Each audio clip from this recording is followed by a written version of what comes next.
आकांक्षा महिला संगठन तरफरु ओडिया नववर्ष पालित।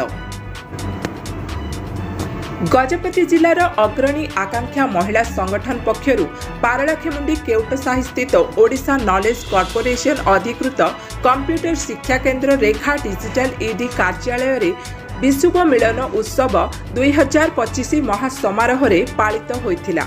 एही अवसर रे एक सभा अनुष्ठित होइथिला एवं विभिन्न नाच गीत और कविता आसरर मध्य आयोजन होइथिला।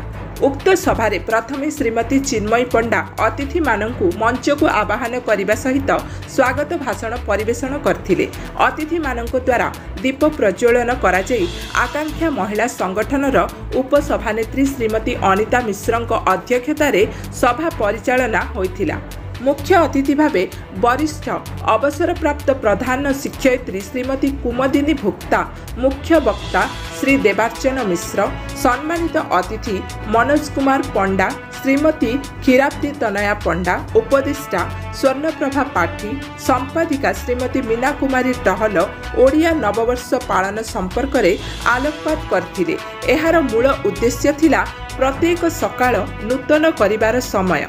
सेहीपरि नूतन वर्ष को स्वागत जनाई समस्त दुख कष्ट को भूली नूतन आशा आकांक्षा को नहीं आग को बढ़िबा पाई उत्साहित करा जायथिला।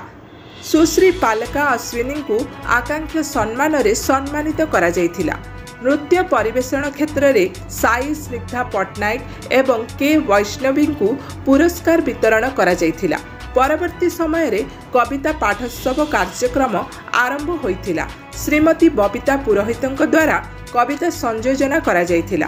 अन्य माननक मध्य रे अंजना दास, रेणुबाला बेहेरा, के पूजा सुजाता बेहेरा और अन्य सदस्य माने उपस्थित रही कार्यक्रम को साफल्य मंडित करथिले। सर्वशेष रे पणा परिवेषण करा जायथिला एवं कविता मालिक धन्यवाद अर्पण करथिले।